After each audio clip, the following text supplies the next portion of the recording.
आइए friends discuss करते हैं सीक्वेंस एंड सीरीज के ऊपर कि सीक्वेंस एंड सीरीज क्या है। देखिए बेसिकली सीक्वेंस एंड सीरीज में दो टॉपिक के बारे में हमें डिस्कस करना है। सबसे पहला टॉपिक का नाम है हमारे पास अरिथमेटिक प्रोग्रेशन और दूसरा टॉपिक हमारे पास ज्योमेट्रिक प्रोग्रेशन। पर उससे पहले सीक्वेंस क्या होता है उसके बारे में जान लेते हैं कि what do you mean by sequence. देखिए सीक्वेंस का जो डेफिनेशन होता है वो कुछ इस तरह से है कि a sequence is a mapping और function whose domain in the set n of natural number, set n of natural number or some subset of it of the type 1 2 3 ... k।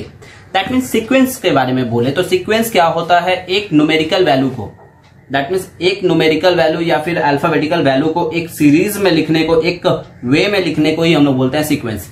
Just like example के तौर पे 1 2 3 4 5 6 7 8 this is a sequence. तो ये होता हमारे पास sequence के बारे में। अब बात करते हैं इसी का एक और डेफिनेशन हम आपको देते हैं जो बहुत ही सिंपल वे में है। ये तो आप लोग का हो गया एक कॉम्प्लिकेटेड डेफिनेशन और एक सिंपल डेफिनेशन के बारे में हम बात करते हैं कि अ सीक्वेंस और progression is a set of number arranged in a definite order and according to some definite rule. एक डेफिनेट ऑर्डर में डेफिनेट रूल को फॉलो करते हुए किसी भी नंबर के अरेंजमेंट को ही हम लोग बोलते हैं सीक्वेंस। किसी भी नंबर के डेफिनेट फॉर्म में, डेफिनेट ऑर्डर में या डेफिनेट रूल में किसी भी नंबर का arrangement is known as sequence. तो अब हम लोग बात करते हैं यहाँ पे सीक्वेंस के सम एग्जांपल्स के ऊपर कि सीक्वेंस क्या होता है। देखिए जैसे 1 2 3 4 5 ... ये सीक्वेंस है, या हम लोग ऐसे भी लिख सकते हैं 1 3 5 7 9 दिस इज अ सीक्वेंस। अब इसके बारे में बोला गया कि सीक्वेंस के बारे में क्या होता है। देखिए if the number of elements in a sequence is finite, अगर कोई भी नंबर ऑफ सीक्वेंस में हम लोग देखें नंबर ऑफ सीक्वेंस, जैसे एग्जांपल के तौर पे बात करें तो सीक्वेंस हमारे पास दो तरह का होता है। अगर नॉर्मली हम बात करें तो सीक्वेंस हमारे पास दो तरह का होता है। सबसे पहला सीक्वेंस होता है फाइनाइट सीक्वेंस और दूसरा जो सीक्वेंस होता है उसे हम लोग बोलते हैं इनफाइनाइट सीक्वेंस। तो सबसे पहले हम लोग डिस्कस करते हैं फाइनाइट सीक्वेंस के बारे में कि फाइनाइट सीक्वेंस क्या होता है। जिसमें नंबर हमारा काउंटेबल होगा उसे हम लोग बोलेंगे फाइनाइट सीक्वेंस। मींस जिसमें नंबर हमारा दिखाई दे देगा कि बस यहाँ पे एंड है, जैसे दिए यहाँ पे 1 3 5 7 9 ... नहीं देके 9 11 13 15, बस यहां तक 15 तक एंड कर दिए। तो 15 तक एंड कर दिए यानी ये हमारा हो जाएगा फाइनाइट सीक्वेंस। मींस यहां पे हमारे पास क्या है, नंबर दिखाई दे दिए कि बस इतना तक ही है। इनफाइनाइट सीक्वेंस बोलने का मतलब क्या होता है कि जिसमें नंबर्स क्या है लिखें और उसके बाद ... करके दिखा दिए। अब वो ... कहां तक जाएगा वो कुछ पता नहीं है। तो जब भी इस तरह का सीक्वेंस हम लोग कोई भी चीज लिखते हैं, जैसे ये सीक्वेंस है, इसे हम लोग बोलते हैं इनफाइनाइट सीक्वेंस। तो उसी चीज के बारे में हम यहाँ पे लिखे हैं कि if the number of elements in a sequence is finite that the sequence is called the finite sequence. और दूसरा यहीं पे हम समझाएं while if the number of elements in infinite the sequence is called infinite sequence. तो ये था हमारे पास बेसिक डिस्क्रिप्शन सीक्वेंस के ऊपर, बेसिक डेफिनेशन सीक्वेंस के ऊपर कि सीक्वेंस क्या होता है। अब हम लोग डिस्कस करते हैं सीरीज के ऊपर कि हमारे पास सीरीज क्या होता है। सीरीज देखिए हमारे पास क्या है, the expression of the sum of elements of a sequence n term मतलब nth टर्म तक इज कॉल्ड द सीरीज। या इसी को ही हम लोग बोल सकते हैं, एकदम सिंपल से लैंग्वेज में बोल सकते हैं, sum of sequence is known as series. Sum of sequence is known as series. For example, 1 + 2 + 3 + 4 ... is known as series. तो ये होता हमारे पास सीक्वेंस और सीरीज का। जैसा कि हम लोग चैप्टर के बारे में पढ़ेंगे कि अरिथमेटिक प्रोग्रेशन। अरिथमेटिक का मतलब हम लोग जानते हैं न्यूमेरिकली, और प्रोग्रेशन का मतलब क्या होता है तो उसके बारे में भी हम लोग डिस्कस कर लेते हैं कि प्रोग्रेशन का मतलब क्या होता है। तो प्रोग्रेशन का मतलब हो गया हमारे पास, देखिए the sequence whose term follow certain pattern are called sequence. किसी भी एक सीक्वेंस के नंबर को जो लिखने का जो तरीका है वो एक पैटर्न में अगर लिखा हुआ रहता है तो उसे हम लोग बोलते हैं प्रोग्रेशन। जैसे मान लीजिए या तो पैटर्न ये क्या हो सकता है, बढ़ भी सकता है या पैटर्न ये घट भी सकता है। जैसे 2 4 6 8 10 ये क्या है, एक पैटर्न से लिख रहा है, मीन्स हमेशा 2 करके इंक्रीज हो रहा है। This is called progression. ये प्रोग्रेशन घट भी सकता है, 8 7 6 5 या 8 5 ऐसे करके घटा सकते हैं, 8 5 2 -1। ये हमारे पास होता है प्रोग्रेशन। तो प्रोग्रेशन के बारे में भी हम लोग डिस्कस कर ले। जैसे देखिए यहाँ पे दिया हुआ है 2 5, 2 और 5 के बीच में 3 का गैपिंग है, 5 से 8 के बीच में 3 का गैपिंग है, 8 से 11 के बीच में 3 का गैपिंग है। दैट मीन्स क्या हो रहा है, ये प्रोग्रेस हो रहा है। जैसे कि हम लोग जानते हैं ये वर्ड प्रोग्रेशन, प्रोग्रेशन का मतलब बढ़ना होता है, तो यही चीज हमारे पास यहाँ पे दिखाया कि प्रोग्रेस कर रहा है कि नहीं कर रहा है। ठीक है, तो ये हो गया हमारे पास प्रोग्रेशन के बारे में। अब हम लोग प्रॉपरली डिस्कस करते हैं अरिथमेटिक प्रोग्रेशन, जिसे हम लोग एपी के नाम से भी जानते हैं। तो देखिए अरिथमेटिक प्रोग्रेशन का डेफिनेशन क्या होता है। A sequence A1, A2, A3 dot dot dot AN, एक सीक्वेंस जो हमारे पास A1, A2, A3 dot dot dot AN तक दिया हुआ है is called an arithmetic sequence. उसे ही हम लोग क्या बोलते हैं, अरिथमेटिक सीक्वेंस। और उसी अरिथमेटिक सीक्वेंस को ही हम लोग नाम देते हैं arithmetic progression, that means AP. ठीक, इफ कब उसको हम लोग एपी बोलेंगे या कब हम लोग उसके अरिथमेटिक सीक्वेंस बोलते हैं, जब दोनों के बीच के डिफरेंसेस सेम हो, जब दो नंबर के बीच का डिफरेंसेस सेम हो, जब दो एलिमेंट्स के बीच का डिफरेंस सेम हो, तो हम तभी हम लोग बोलेंगे। और वो सेम कंटिन्यूअसली जाना चाहिए। जैसे दो नंबर के बीच का डिफरेंसेस सेम होने का मतलब हो गया कि हमेशा कॉमन डिफरेंस सेम होना चाहिए। तो इसीलिए यहां पे लिख दिया कि if an+1 minus an equals to D आना चाहिए। मतलब सेकेंड टर्म में से प्रीसीडिंग टर्म में, ठीक है, सक्सेसिंग टर्म में से प्रीसीडिंग टर्म को माइनस करने के बाद जो आता है, और फिर अगर उसी को माइनस करते हुए अगर वो सेम कांस्टेंट अप्लाई होता है तो वो कहलाता है एपी। जस्ट फॉर एग्जांपल अगर एक हम लेते हैं यहाँ पे, देखिए जब यहाँ पे लिख भी दिए हैं कि किसे हम लोग बोलते हैं AP, that is the difference of any two successive term is called AP. ठीक है, इज कॉल्ड कॉमन डिफरेंस। ठीक है, तो ये हमारे पास होता है इसके टर्म के ऊपर। अब हम लोग बात करते हैं इसी में कि कॉमन डिफरेंस एक्चुअल में होता क्या है, और उसके ऊपर हम एग्जांपल दिखाते हैं। अब जैसा कि हम लोग मान लीजिए कि हम लोग कोई भी एपी लिखते हैं, तो उसमें हमारे पास सभी टर्म जो होता है उसे क्या क्या नाम देते हैं। तो उसमें जो हमारे पास पहला टर्म होता है उसे हम लोग बोलते हैं फर्स्ट टर्म। जैसे A1 जो भी पहला नंबर हमारे पास रहेगा एपी में, तो उसे हम लोग बोलते हैं फर्स्ट टर्म। और दोनों के बीच का जो डिफरेंसेस रहता है उसे हम लोग बोलते हैं कॉमन डिफरेंस ऑफ एपी। तो ये होता है हमारे पास फर्स्ट टर्म और कॉमन डिफरेंस का।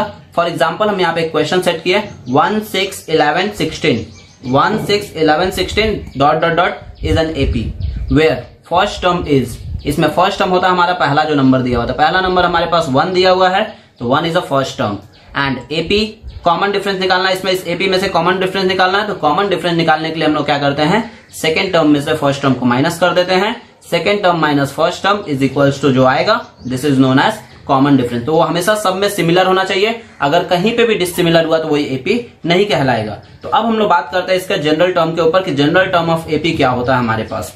तो देखिए जनरल टर्म ऑफ एपी में जो हम लोग बात करते हैं, लेट ए बी, ठीक है, a be the first term, हम लोग बात किए ए हमारा फर्स्ट टर्म कहलाएगा, and d is a common ratio या common difference, sorry d is a common difference, and t n be the nth term of an AP. और t n से denote किया हम लोग nth टर्म ऑफ एपी को। तो इसका जनरल टर्म का जो फॉर्मूला होता है वो होता है हमारे पास t n is equals to a plus n minus 1 into d. अब यहाँ पे देखिए हम लोग टीएन टर्म को कैसे करके यूज करते हैं और किस लिए यूज करते हैं इसके बारे में हम लोग डिस्कस करें। ठीक है, देखिए आपके पास नॉर्मली हम लोग के पास क्या होता है, बेसिकली क्वेश्चन निकालना होता है।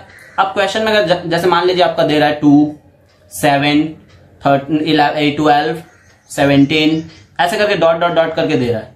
अगर आपको बोल दिया फिफ्थ टर्म, सिक्स टर्म निकाले तो बहुत आसान है, आराम से हम लोग ऐसे ही कैलकुलेट करके निकाल लेंगे। पर अगर मान लीजिए उसी में बोल दिया 35 टर्म निकालिए, तो 35 टर्म आप कैसे निकालोगे, क्योंकि आपके पास तो बहुत टाइम चला जाएगा कैल्सियम अगर हम लोग करेंगे। तो अगर हम लोग कैल्सियम इसको करना स्टार्ट करते हैं तो हमारे पास बहुत टाइम चला जाएगा। तो इसी कैल्सियम में नहीं करने के लिए ही क्या किया गया, एक जनरल टर्म का फॉर्मूला बना दिया गया जिससे किसी भी क्वेश्चन को आराम से निकाला जा सकता है। जैसे फॉर एग्जाम्पल मान लीजिए हम यहाँ पे एक क्वेश्चन लिए, find the 10th term of the AP. दिया हमारे पास √2, 3√2, 5√2, 7√2। अब देखिए हम देख रहे हैं कि यहाँ पे हमारे पास फर्स्ट टर्म हो जा रहा है a इज अ √2 और d हो जाएगा सेकेंड टर्म में से फर्स्ट टर्म को माइनस कर दीजिए, तो यानी 3√2 माइनस √2 यानी 2√2। तो हमारे पास फर्स्ट टर्म और कॉमन डिफरेंस मिल गया। अब हमारे पास n भी दिया हुआ, देखिए क्वेश्चन में साफ साफ बोला है कि n दिया हुआ हमारे पास नंबर ऑफ टर्म, 10 टर्म हमको निकालना था, यानी n इक्वल्स टू 10। अब क्या करेंगे, डायरेक्टली फॉर्मूला लगाएंगे, tn equals to a plus n minus 1 into D, यानी कि T10 is equals to √2 is a first term plus n is a 10 और d इज अ 2√2, तो इंटू डी इज अ 10, 2√2 ले लिए।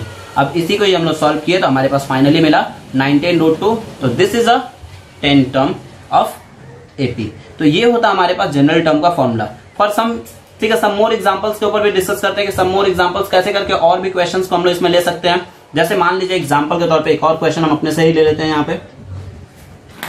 मान लीजिए ले लिए 2, 6, 10, 14, 18 dot dot dot are in AP, ठीक है। और बोले यहां पे कि फाइंड 19 टर्म। तो 19 टर्म हम लोग निकालेंगे कैसे, इसमें देखिए पहले ध्यान दीजिएगा 19 टर्म कैसे निकालेंगे। सबसे पहले तो यहाँ पे हम लोग फर्स्ट टर्म, तो फर्स्ट टर्म हमारे पास है 2, ये हो गया फर्स्ट टर्म। फिर निकालेंगे common difference, that means second term में से फर्स्ट टर्म माइनस करेंगे, तो यानी कि second term minus first term, यानी आया हमारे पास 4 इज अ कॉमन डिफरेंस। अब देखिए आप लोग के दिमाग में एक क्वेश्चन आया होगा कि अगर हमारे पास ये सीरीज इक्वल नहीं हुआ, ये सीरीज में कॉमन डिफरेंस इक्वल नहीं हुआ, तो इसे क्या बोलेंगे। तो हम लोग सिंपल सा लैंग्वेज में इसे बोल देंगे इज नॉट अ एपी, ठीक है, is not a AP. AP होने के लिए कॉमन डिफरेंस हमेशा सिमिलर होना चाहिए सभी में। जैसे देख लीजिए यहाँ पे सब में कॉमन डिफरेंस सेम है, तो यानी कि 2 में से 4, 6 में से 4 गया 2, 10 में से 6 गया 4, सॉरी 6 में से 4 गया, 6 में से 2 गया 4, 10 में से 6 गया 4, 14 में से 10 गया 4, 18 में से 4 गया 4, 18 में से 14 गया 4। ये हमारे पास इसका कॉमन डिफरेंस क्या हो रहा है, सिमिलर हो रहा है। इसलिए कॉमन डिफरेंस सिमिलर होने की वजह से ये एपी एग्जिस्ट कर रहा है। अगर कॉमन डिफरेंस सिमिलर नहीं हुआ तो एपी एग्जिस्ट नहीं करेगा। तो ये हम लोग को दिमाग में देख लेना है कि पहले होता है कि नहीं होता है। कैसे, देखिए सीए फाउंडेशन में और सीएमए फाउंडेशन में बेसिकली इसी तरह का क्वेश्चन पूछा जाता है। इसी तरह का क्वेश्चन पूछा जाने का मतलब क्या हुआ कि वहां पे हम लोग कभी कभी कंफ्यूजन के लिए दे देता है कि वो एपी है कि नहीं है, बस ये देखने के लिए। और हम लोग देखते हैं कि ठीक है, जल्दी के चक्कर में हम लोग क्या करते हैं, सिर्फ सामने के 2 नंबर को देख के सॉल्व करके हम लोग आंसर निकाल लेते हैं, बाकी के नंबर पे ध्यान नहीं देते हैं कि वो सही है कि नहीं। और हमारा इससे आंसर मैच नहीं करता है, तो आंसर मैच नहीं करेगा तो क्या करेंगे इसके लिए। तो इन सभी चीजों के लिए हम लोग क्या करेंगे, एक क्वेश्चन को हमेशा वेरीफाई कर लेंगे कि वो एपी है कि नहीं है। सबसे पहले तो हम लोग देख लेंगे कि उसके बीच का कॉमन डिफरेंस सेम है कि नहीं, एंड देन फिर उसका सॉल्यूशन स्टार्ट करेंगे किसी भी क्वेश्चन के लिए। तो ये हो गया हमारे पास। अब हमको निकालना है इसका 19 टर्म, यानी n इक्वल टू हमारे पास 19 दिया हुआ है। तो हम क्या करेंगे, डायरेक्टली फॉर्मूला लगाएंगे T19 is equals to a plus 19 minus 1 into D, यानी a दिया हुआ हमारे पास 2 प्लस 18 इंटू 4, यानी कि 18 इंटू 4 हमारे पास कितना हो जाएगा, 2 प्लस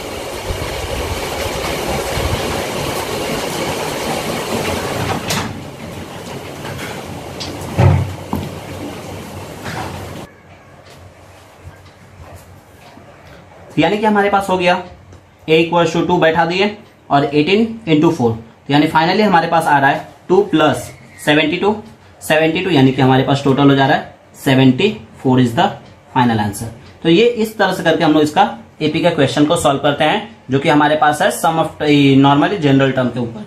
अब हम लोग इसी में बात करेंगे सम ऑफ टर्म के ऊपर भी, कि सम ऑफ टर्म हमारे पास एपी में क्या होता है। सम ऑफ टर्म के ऊपर हम लोग डिस्कस करते हैं कि सम ऑफ टर्म क्या है हमारे पास। Let S be the required sum, h से हम लोग सम ऑफ टर्म को डिनोट करते हैं।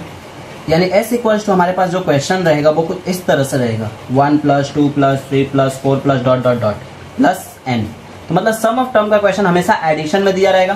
तो इसे हम लोग कैसे करके लिखेंगे, इसके लिए क्या फॉर्मूला यूज करेंगे। मान लीजिए कोई भी टर्म बोल दिया निकालने के लिए, तो इसके लिए क्या किया गया, देखिए हम बता देते हैं यहाँ पे, वेयर यहाँ पे हमारे पास a equals to, that means first term है हमारे पास 1, हमारे पास लास्ट टर्म है यहाँ पे, लास्ट टर्म है n, और n का मतलब भी होता है हमारे पास n यहाँ पे है नंबर ऑफ टर्म भी, नंबर ऑफ टर्म, ठीक। तो नंबर ऑफ टर्म अगर हमारे पास दिया हुआ है तो हम लोग कैसे करके इसको लिखेंगे। तो देखिए सम ऑफ टर्म का जो एक्चुअल फॉर्मूला होता है वो होता है n/2 bracket of a plus l, यहाँ पे वेयर l मीन्स होता है लास्ट टर्म, और लास्ट टर्म बोलने का मतलब ही हम लोग पढ़ते हैं l is equals to a plus n minus 1 into D. That means general term को हम लोग लास्ट टर्म के नाम से भी जानते हैं एपी का, यानी कि हमारे पास लास्ट टर्म का फॉर्मूला ये है, ठीक, जिसे हम लोग जनरल टर्म के नाम से पढ़े थे।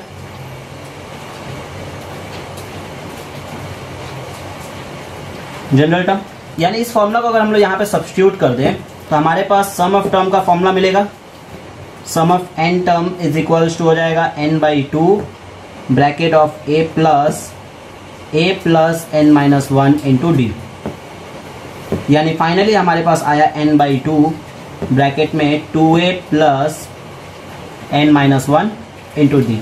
तो ये हुआ हमारे पास सम ऑफ टर्म का फॉर्मूला। अब इसी तरह से सम ऑफ स्क्वायर टर्म आता है हमारे पास, तो आइए हम लोग सम ऑफ स्क्वायर टर्म के बारे में डिस्कस करें।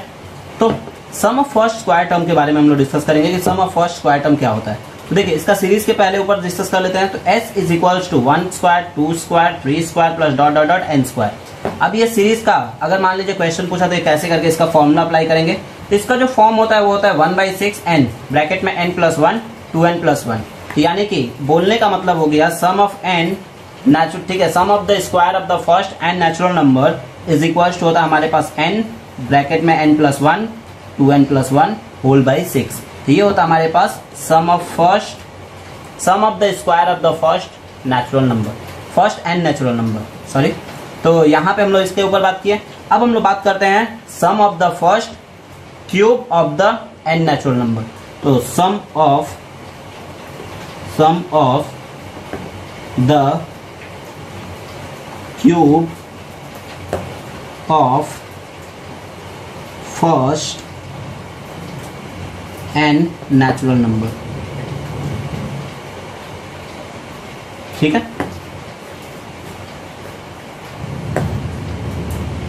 इसके लिए होता है s इज इक्वल्स टू 1 का क्यूब प्लस 2 का क्यूब प्लस 3 का cube plus dot dot dot plus n का क्यूब इज इक्वल्स टू वही सेम फॉर्मूला है n+1 का होल स्क्वायर डिवाइडेड बाई 2। ये होता है, ये पूरा होल स्क्वायर है, ठीक है। ये होता है हमारे पास sum of cube of the first n natural number. तो इन सभी चीजों के बारे में हम लोग डिस्कस करना था। अब हम लोग कुछ न्यूमेरिकल्स के बारे में डिस्कस करते हैं कि कुछ न्यूमेरिकल्स क्या है हमारे पास। तो आइए हम लोग न्यूमेरिकल्स के बारे में कुछ 1-2 एग्जांपल्स देख ही लेते हैं इसमें कि 1-2 क्वेश्चन को कैसे करके हम लोग सॉल्व करना है यहाँ पे। आइए यहाँ पे हम लोग कुछ और क्वेश्चन के बारे में डिस्कस करते हैं अरिथमेटिक प्रोग्रेशन का। जैसे पहला नंबर क्वेश्चन है हमारे पास, सॉल्यूशन से स्टार्ट करते हैं यहाँ पे।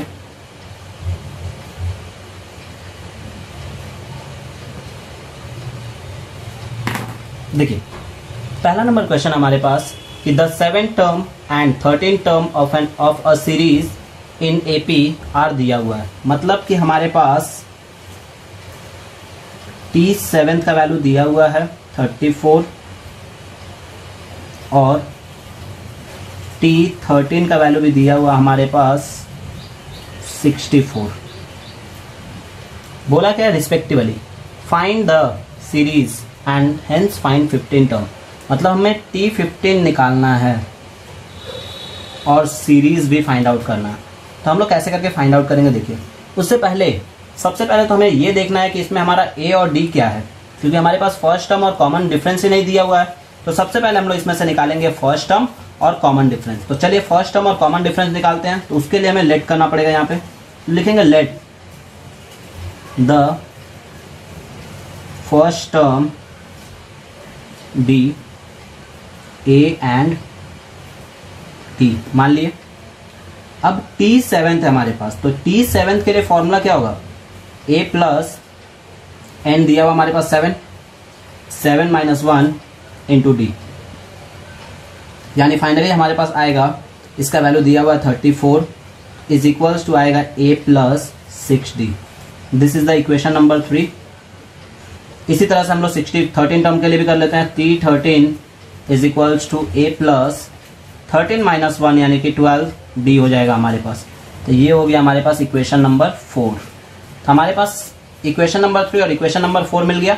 और हम लोग देख रहे हैं यहाँ पे t13 का वैल्यू दिया हुआ 64, तो 64 equals to a plus 12d हुआ है ये। This is the equation number 4। तो हम लोग क्या करेंगे, इन दोनों इक्वेशन को, इक्वेशन नंबर 3 और इक्वेशन नंबर 4 को सब्स्टिट्यूट कर देते हैं या फिर हम लोग इसे साइमल्टेनियसली सॉल्व कर लेते हैं। तो चलिए इसे साइमल्टेनियसली सॉल्व करें। तो साइमल्टेनियसली सॉल्व करने के लिए हम लोग क्या कर रहे हैं, थर्ड के नीचे ही हम लिख ले रहे हैं फोर्थ वाले को, जो कि है हमारे पास 64 equals to a plus 12d। तो इसे अगर हम लोग सॉल्व करते हैं तो साइन चेंज किया, तो a कैंसिल हो गया। माइनस करेंगे तो यहाँ पे आएगा हमारे पास माइनस में 30 34 में से 64 निकालेंगे तो -30 इज इक्वल्स टू हमारे पास यहाँ पे 6 में से 12 गया तो यानी माइनस में 6 बचेगा 6d सॉरी। तो यानी कि माइनस और माइनस कैंसिल आउट हो गया, यानी d इक्वल्स टू हमारे पास आया 5, मतलब कॉमन डिफरेंस आ गया 5। हम लोग क्या करेंगे, कॉमन डिफरेंस जब आ गया हमारे पास 5 तो हम लोग a निकाल लेते हैं, लिखेंगे putting the value of d in equation 3 में पुट कर लेते हैं। तो 3 हमारे पास दिया हुआ है 34 is equals to a plus 6 into D के जगह पे रख दीजिए 5, यानी कि हमारे पास a का वैल्यू आया है 4। तो a और d हमारे पास दोनों का वैल्यू निकल गया। जब हमारे पास a और d निकल गया तो हम लोग सीरीज निकाल लेंगे। तो अब हम लोग सीरीज निकाल लेते हैं। इसका सीरीज क्या होगा हमारे पास, सीरीज होता है a plus d, a plus 2d, a plus 3d dot dot dot. ये होता हमारे पास अरिथमेटिक प्रोग्रेशन का सीरीज, यानी कि हम लोग रख देंगे इसी में a हमारे पास आया था 4, a प्लस डी यानी 9 हो जाएगा, a प्लस 2d यानी 5 टू द 10 प्लस 4 14 हो जाएगा, a प्लस 3d यानी कि 3 इंटू 15 प्लस 4 19 हो जाएगा डॉट डॉट डॉट डॉट। ये हो गया हमारे पास सीरीज। अब हमें चाहिए 15 टर्म, तो बोला गया था t15 का वैल्यू निकालो, यानी t15 के लिए हम लोग फॉर्मूला लाएंगे a plus 15 minus 1 into D, यानी कि हमारे पास a का वैल्यू दिया हुआ है 4 प्लस 14 इंटू 5, यानी फाइनली हमारे पास आ रहा 14 इंटू 5 करेंगे हमारे पास हो जाएगा 70, और 70 प्लस 4 यानी 74 इज द फाइनल आंसर। तो ये होता हमारे पास, मतलब कि हमारे पास t15 का वैल्यू निकला है 74। तो इस तरह के क्वेश्चन को हम लोग ऐसे करके सॉल्व करते हैं, ठीक है। तो ये हुआ हमारा एक तरह का क्वेश्चन। दूसरे तरह के क्वेश्चन के ऊपर डिस्कस करते हैं, मतलब तीसरे नंबर क्वेश्चन के ऊपर डिस्कस करते हैं हम लोग। ये हमारा सेकंड क्वेश्चन है। If 9 term of an AP is 0, बोला show that it's 39 term is 3 time the 19 term. यानी कि सबसे पहले तो हम लोग सॉल्यूशन में सबसे पहले ले लेंगे t9 इज इक्वल्स टू 0, क्योंकि अकॉर्डिंग टू क्वेश्चन t9 0 दे दिया, तो ये हमारा पहला इक्वेशन बन गया। अब हमें क्वेश्चन में क्या बोला है, अकॉर्डिंग टू क्वेश्चन क्या करना है, देखिए अकॉर्डिंग टू क्वेश्चन हमारे पास t39 is equals to 3 of t19 proof करना है हमें। t39 is equals to t19 proof करना, तो कैसे करके हम लोग प्रूफ करेंगे, तो उसके लिए हमें a और d चाहिए। तो चलिए हम लोग सबसे पहले फिर वही काम करते हैं जो अभी कुछ देर पहले वाले क्वेश्चन में किए थे। Let first term be a and common difference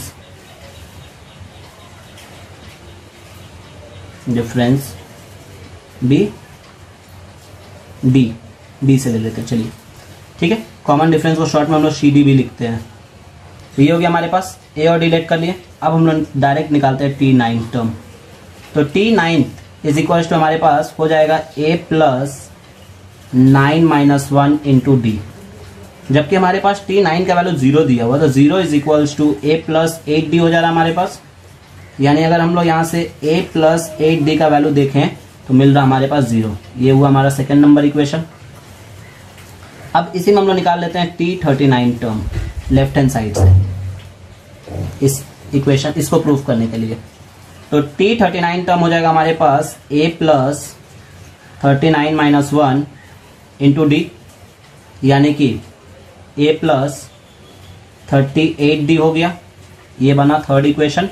और इसी में हम लोग निकाल लेते हैं t19 टर्म को भी।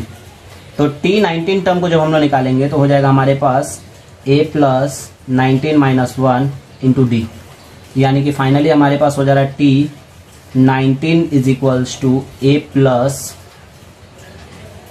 18d। तो ये हो गया हमारे पास। अब अकॉर्डिंग टू क्वेश्चन देखिए क्या बोला है। अकॉर्डिंग टू क्वेश्चन हमारे पास बोला है कि t39 term is equals to the t3 into t19 term. तो हम लोग कैसे करके इसको इक्वल करेंगे, उससे पहले एक काम करते हैं, इक्वेशन 1 में से, इक्वेशन 1 जो है उसमें से हम लोग किसी एक अल्फाबेट का वैल्यू निकाल लेते हैं। तो लिखेंगे सॉल्विंग इक्वेशन 1। तो इक्वेशन 1 में से अगर हम ए का वैल्यू निकालते हैं तो हमारे पास निकलेगा -8d। ठीक है, इसे इक्वेशन नंबर, ये हमारा इक्वेशन नंबर 4 है और इसे इक्वेशन नंबर 5 कंसीडर कर लेते हैं। Now according to question, according to question क्या है कि T39 is equals to 3 into T19 है हमारे पास। ये left hand side right hand side हटा देते हैं तब फिर। तो देखिए जब डायरेक्ट प्रूफ कर रहे तो हमारे पास T39 का वैल्यू है a plus 38d is equals to 3 into bracket में a प्लस 18d। अब हमारे पास ध्यान दीजिएगा a का वैल्यू निकाले हम -8d प्लस में 38d और is equals to 3 of a का वैल्यू निकाले -8d और यहां हो गया प्लस में 18d। तो यानी देखिए ध्यान से 38 में से 8 निकाल देंगे तो बचेगा 30d इज इक्वल्स टू, यहां भी अगर हम लोग 18 में से 8 निकाल दे तो 10 और 10 इंटू 3 30d। यानी ये हो गया हमारे पास हेंस प्रूव्ड, दोनों इक्वल हो गया। ये हो गया हमारे पास इस तरह क्वेश्चन का सॉल्यूशन। आइए नेक्स्ट क्वेश्चन पे डिस्कस करते हैं। ये रहा हमारा 4th नंबर क्वेश्चन। बोला गया the sum of 3 number in AP is 27 and the sum of their square is 293, find the number. अब देखिए इस तरह क्वेश्चन को सॉल्व करने के लिए हम लोग क्या करेंगे, सबसे पहले हम लोग लिखेंगे लेट द 3 नंबर, बताए थे हम let the 3 number be a minus D a plus D, let कर लिए। अब हम लोग क्या करेंगे, क्वेश्चन के अकॉर्डिंगली क्या बोला है कि 3 नंबर का एडिशन हमारे पास दिया हुआ है 27, 3 नंबर का एडिशन हमारे पास दिया हुआ है 27 और उसके स्क्वायर का एडिशन जो दिया हुआ है वो दिया हुआ है 293। तो हम लोग पहले लिख लेते हैं फर्स्ट केस में।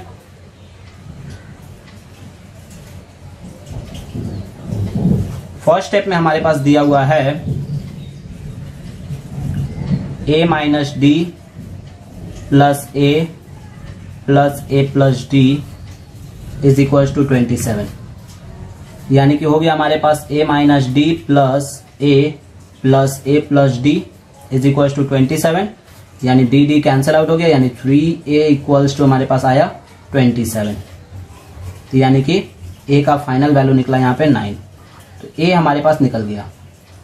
ये हो गया फर्स्ट, इसे इक्वेशन 1 कंसीडर कर दिए। अब हम लोग देखते हैं सेकेंड केस, सेकेंड स्टेप में। क्वेश्चन को 2 स्टेप में डिवाइड कर लिया। सेकेंड स्टेप में हम लोग देख रहे हैं कि the sum of their square is इतना दिया हुआ। The sum of their square बोलने का मतलब होता है a माइनस डी का होल स्क्वायर प्लस a का square plus a plus D का whole square is equal to दिया हुआ है 293। यानी हम लोग क्या करते हैं, इसको हमारे पास d का वैल्यू है, a का वैल्यू है ही तो हम लोग रख देते हैं 9 माइनस डी का होल स्क्वायर प्लस 9 का स्क्वायर प्लस 9 प्लस डी का whole square is equals to 293। यानी कि इसका स्क्वायर में तोड़ेंगे तो आएगा 81 minus 18d plus D square और फिर plus 81 plus 81 again plus 18d plus D square is equals to 293। Sorry, अब ये देखिए 18d और 18d कैंसिल हो गया प्लस माइनस में होने की वजह से। हमारे पास फाइनली क्या आया उसके बारे में देखते हैं। देखिए फाइनली हमारे पास 2 बार डी स्क्वायर है तो यानी कि हो गया 2d स्क्वायर और फिर प्लस 3 टाइम 81 है तो 81 प्लस 81 प्लस 81 यानी कि हमारे पास 243 हो गया। ये 243 इज इक्वल टू 293, यानी कि अगर हम लोग उसको उधर लेके चले जाएंगे तो 2d square is equal to आएगा हमारे पास 293 माइनस 243, यानी आया हमारे पास d square equals to 50/2 cut गया, यानी कि d का वैल्यू आएगा हमारे पास प्लस माइनस 5 क्योंकि 25 टाइम में गया है तो 25 का रूट होता है ±5। तो ये डी का वैल्यू हमारे पास 2 आ गया, यानी कि हमारे पास नंबर क्या होगा, so the required number is, देखिए सबसे पहला नंबर में हम लोग लिखेंगे a minus D a plus D, ये हो गया एक। और यहां लिखेंगे a minus D a plus D. देखिए आप लोग सोच रहे होंगे हम 2 बार क्यों लिखें, एक बार लिखेंगे प्लस में 5 और एक बार डी के जगह पुट करेंगे माइनस में 5। ए हमारा सिमिलर रहेगा दोनों के लिए, यानी कि अगर हम लोग पुट करेंगे इसमें तो 9 माइनस, चलिए यहाँ 9 प्लस 5 पुट करें तो 9 प्लस 5 यानी 9 माइनस 5 हो जाएगा, तो यानी 9 माइनस 5 हो जाएगा हमारे पास 4, 9 और 9 प्लस 5 यानी कि 14। ये हुआ हमारा पहला, ठीक है। और इसी को उल्टा करके लिख दीजिए 14, 9 और 4, तो ये हो गया हमारे पास दूसरा नंबर। तो ये होता हमारे पास इस तरह का क्वेश्चन का सॉल्यूशन जो सम ऑफ टर्म के क्वेश्चन में देखा जाता है। अब हम लोग आगे बात करते हैं, ठीक है, जब ऐसे करके पूछा जाए तो। अब नेक्स्ट क्वेश्चन पे डिस्कस करते हैं, क्वेश्चन नंबर 5। 5वां नंबर क्वेश्चन पे हम लोग डिस्कस करेंगे 5वां नंबर क्वेश्चन क्या है। तो देखिए 5वां नंबर क्वेश्चन हमारे पास कि find the sum of the following series 5 + 8 + 11 + ... 185 plus में, यानी हमारे पास a दिया हुआ है यहाँ पे 5, d दिया हुआ है 3, कॉमन डिफरेंस याद करिए सेकेंड टर्म में से फर्स्ट टर्म को माइनस कर लेना है, और हमारे पास लास्ट टर्म भी दिया हुआ है यहाँ पे 185। तो हम लोग के पास यहाँ पे सम ऑफ टर्म निकालना, ध्यान दीजिएगा यहाँ पे सम ऑफ टर्म निकालना, दैट मीन्स n चाहिए। तो n निकालने के लिए हम लोग क्या करेंगे, लास्ट टर्म का फॉर्मूला यूज करेंगे। तो लास्ट टर्म का फॉर्मूला हम आपको पढ़ाए थे कि a + n-1 × d, ये हमारे पास लास्ट टर्म का फॉर्मूला। तो हम लोग क्या करेंगे, यहाँ पे वैल्यू को सब्स्टिट्यूट कर देंगे, जो जो दिया हुआ हमारे पास 5 + n-1 × 3, यानी कि हमारे पास फाइनली हो गया 5 को इधर लेके आएंगे तो हो जाएगा 180 इज इक्वल्स टू आ रहा हमारे पास 3 ऑफ n-1, 183 से कट जाएगा 60 टाइम्स में, यानी हमारे पास आया 60 इज इक्वल्स टू n-1, यानी कि n का वैल्यू आया हमारे पास 61। ये निकल गया हमारे पास n का वैल्यू। अब हमको निकालना है सम ऑफ द सीरीज, यानी कि Sn। फॉर्मूला क्या पढ़ाए थे, n/2 ब्रैकेट में a + l, यानी कि हमारे पास S 61 हो जाएगा, यानी 61/2 ब्रैकेट में a हमारे पास दिया हुआ है 5 प्लस l दिया हुआ हमारे पास 185, तो यानी कि हो गया 61/2 × 190, यानी कि ये हो गया हमारे पास 61 × 95, 61 × 95। 61 5 से हम लोग जानते हैं 305 होता है, 305 का 5 30 कैरी, और 61 9 जा हो जाएगा हमारे पास 549, और 549 में 30 ऐड करेंगे तो हो जाएगा हमारे पास 579। तो ये हो गया हमारे पास 5795 is the sum of term. तो ये था कुछ क्वेश्चंस के बारे में हम लोग जो डिस्कस किए, और भी बहुत सारे क्वेश्चंस है, वैरायटीज ऑफ क्वेश्चंस है जिसके बारे में हम लोग डिस्कस करेंगे। एक और क्वेश्चन हम लोग उसके ऊपर भी डिस्कस कर लेते हैं हमारे पास। देखिए 6 नंबर क्वेश्चन यहाँ पे हमारे पास दिया हुआ है कि if the sum of 8 term of an AP is 64 and the sum of 19 term is 361, find the sum of n term निकालना है। sum of n term निकालने के लिए हम लोग क्या करेंगे, तो देखिए सबसे पहले तो हम लोग को यहाँ पे a और d चाहिए, तो हम लोग लिखते हैं let the first term be a and common difference be D. Let कर लिए। अब हम लोग करेंगे क्या, देखिए सबसे पहले हम लोग पढ़ते हैं 8 टर्म के लिए।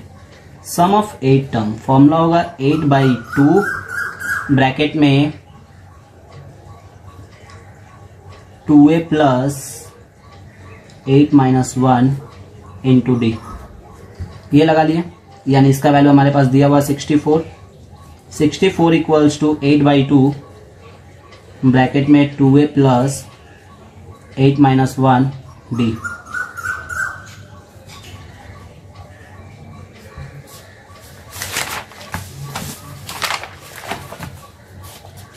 यानी कि 8 से 64 कट जाएगा 8 टाइम्स में, यानी आएगा हमारे पास 16 इज इक्वल्स टू 2 से मल्टीप्लाई कर दिए 2a प्लस 7d। यानी एक इक्वेशन हमारे पास बना 2a प्लस 7d is equals to 16। This is the first equation. फिर इसी तरह से हमारे पास दिया हुआ है कि the sum of 19 term is 361। यानी कि फिर S19 is equals to 19 by 2 bracket में 2a plus 19 minus 1 into D.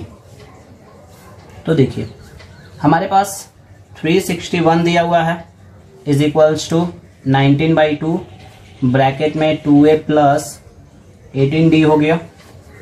19 से कटता है, 19 के टेबल में 361। देखिए 361 को हम डिवाइड करते हैं 19 से 19 टाइम में और 2 को मल्टीप्लाई कर दिए, तो यहाँ आया हमारे पास 2a प्लस 18d। अब हम लोग क्या करेंगे, 2a प्लस 18d का वैल्यू हमारे पास निकला 38 और 2a प्लस 7d का वैल्यू हमारे पास 16 निकला ही है। दोनों को साइमल्टेनियसली सॉल्व करके हम यहाँ d के वैल्यू को निकाल लिए 2। अब d के वैल्यू को क्या किए, इक्वेशन में पहले वाले इक्वेशन में पुट करके वहां से a का वैल्यू निकाले, तो a का वैल्यू मिला हमारे पास 1। अब हम क्या करें, हमें निकालना था Sn, तो Sn निकालने के लिए हम लोग क्या किए, सिर्फ और सिर्फ फॉर्मूला में सब्स्टिट्यूट करके और Sn का वैल्यू निकला हमारे पास n²। तो n² is the final answer. तो ये था हमारा कुछ क्वेश्चन जो कि हम लोग डिस्कस किए एपी में। अब हम लोग नेक्स्ट सीरीज में पढ़ेंगे एपी के और कुछ क्वेश्चंस के ऊपर, और वहां हम लोग स्टार्ट करेंगे जीपी को, और ये जीपी के बारे में डिस्कस करेंगे क्या क्या हम लोग को जीपी में पढ़ना है। और यहाँ अरिथमेटिक मीन के बारे में भी हम नेक्स्ट वीडियो में ही आपको क्वेश्चन समझाएंगे कि अरिथमेटिक मीन का क्वेश्चन को कैसे करके करते हैं। और सीए फाउंडेशन में बेसिकली अरिथमेटिक मीन का क्वेश्चन बहुत ज्यादा पूछा जाता है, तो इसलिए आप लोग सेकेंड वीडियो देखना मत भूलिएगा और सेकेंड वीडियो आप लोग जरूर देखिएगा। Thank you.